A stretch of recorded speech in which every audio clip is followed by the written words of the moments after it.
तो शुरू करें भाई साहब। देखो, हम सबके घर में अलमारी तो होती है, जिसको हम लोग आजकल अलमीरा भी बोलते हैं, अलमीरा। ठीक है, तो जो अलमीरा होती है, उस अलमीरा में हम लोग सामान रखते हैं, और सामान में हम लोग मोस्टली क्या रखते हैं, कपड़े रखते हैं। अब जो हमारे कपड़े होते हैं, उस अलमीरा में लाके हमने रख दिए नॉर्मल तरीके से। ठीक है, तो ये अलमीरा में कपड़े रख दिए सिर्फ। एक होता है कि हमने अलमीरा में कपड़े लाके रखे, उसमें हमने बाइफरगेशन किया। क्या बाइफरगेशन किया? Shirt, pant, jeans and other clothes, category wise. Shirt हमने एक जगह पे लगा के रखी, पैंट हमने एक जगह पे लगा के रखी, अपनी बाकी चीजें अलग तरह पे लगा रखी। तो क्या है, एक मैनेज्ड वे में रखा। अब अगर हमारे पास कोई दूसरी शर्ट भी धुल के आएगी, तो वो शर्ट इसी शर्ट वाले ब्लॉक में जाके रख जाएगी। अगर पैंट धुल के आएगी, तो वो पैंट उसी पैंट वाले ब्लॉक में जाके रख जाएगी। मतलब एक मैनेज्ड वे में काम जो है वो चल रहा है। सेम ऐसे ही हमारा यहाँ डिफरेंस होता है कि अगर हम समझे जाए डेटाबेस और डेटाबेस मैनेजमेंट सिस्टम क्या होता है। हमारे पास अलमीरा है, उसमें हम कपड़े रख सकते हैं और रख रहे हैं, ये हमारा डेटाबेस है। लेकिन हम उसे मैनेज करके, कोई पर्सन है उसको मैनेज करके रख रहा है सही तरीके से, कि जब जरूरत पड़े तो हम उसको निकाल सकें आसानी से, किसी भी सामान को, शर्ट की जरूरत पड़े, पैंट की जरूरत पड़े, और जब चाहे तब उसको इफिशिएंट वे में रख सकें। ये हमारा डेटाबेस मैनेजमेंट सिस्टम है। अब अगर हम इसको रियल लाइफ में लें, तो डेटाबेस यही कहता है कि ये स्ट्रक्चर्ड डेटा का कलेक्शन है, और डेटाबेस मैनेजमेंट एक ऐसा सॉफ्टवेयर है जो कि इस डेटाबेस को संभालता है। मैं एग्जांपल के साथ बताता हूं, आपको चीजें ज्यादा क्लियर होंगी। डेटाबेस समझो, मान लीजिए हमारे पास एक स्कूल की टेबल है। स्कूल की टेबल में क्या है, हमारे पास स्टूडेंट टेबल है, और उस स्टूडेंट टेबल में नेम है, रोल नंबर है और क्लास है। A B C B C D S C F, ये हमारे पास स्टूडेंट है, इनके रोल नंबर ये हैं और क्लास इनकी ये है। अब इस केस में क्या होगा कि ये जो है हमारा, ये एक डेटाबेस है।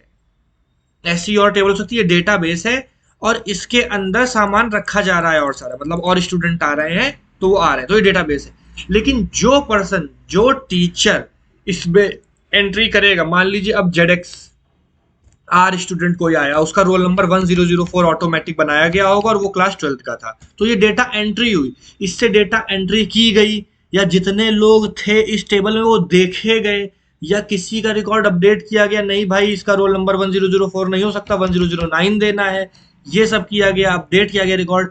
ये है database management system. I hope so आप समझ गए होंगे।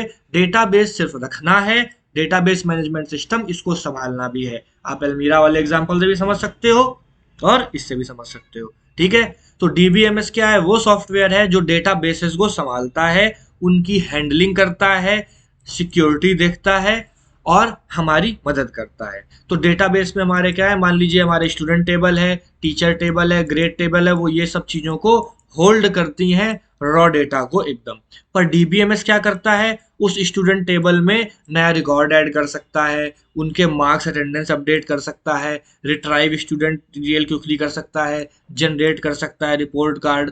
और ये काम सिर्फ खाली ऑथराइज्ड पर्सन कर पाएंगे। हमारे टीचर्स हो गए या हमारे एडमिन्स हो गए, सिर्फ उन्हीं के पास एक्सेस है हमारे सेंसिटिव डेटा को यूज करने का। तो डेटाबेस सामान रखने की जगह, डेटाबेस मैनेजमेंट सिस्टम जब उस डेटा को कोई पर्सन या कोई अथॉरिटी लीगल तरीके से उस डेटा के साथ छेड़छाड़ करती है, मतलब नया, मतलब छेड़छाड़ वैसी तरह की नहीं, नया रिकॉर्ड करती है, इंसर्ट या अपडेट करती है। ठीक है, डेटाबेस एक तरह से नोटबुक है पूरी इंफॉर्मेशन की, और डीबीएमएस जो है वो एक टीचर है जो उस नोटबुक में कैसे क्या रखना है वो डिसाइड करता है। ठीक है, तो ये इसकी आपके पास डेफिनेशंस हो गई कि डेटाबेस जो है वो collection of data information that is stored in a structure way, making it easy to access, manage and update. ठीक, what is database management system? Is a software that help you to create, manage and organise database.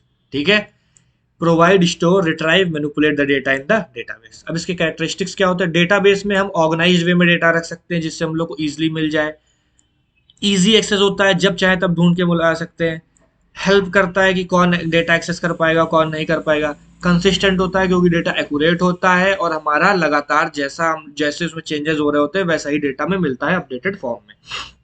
DBMS क्या करता है, इसमें हमें पता चलता है कि हम किस तरीके से डेटा को स्टोर कर सकते हैं, हमें क्या पैटर्न बना के स्टोर करना है। बहुत तेजी से हम लोग डेटा को फिल्टर करके देख सकते हैं।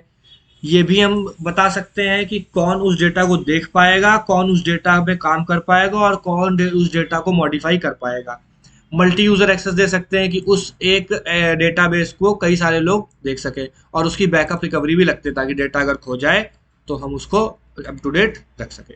तो आई होप सो आपको डेटाबेस और डेटाबेस मैनेजमेंट में अंतर समझ में आ गया होगा। आप स्क्रीनशॉट ले सकते हैं 1 2 3 एंड 4। तो फिर मिलते हैं अगले वीडियो में डेटाबेस मैनेजमेंट सिस्टम की पूरी प्लेलिस्ट का डिस्क्रिप्शन में।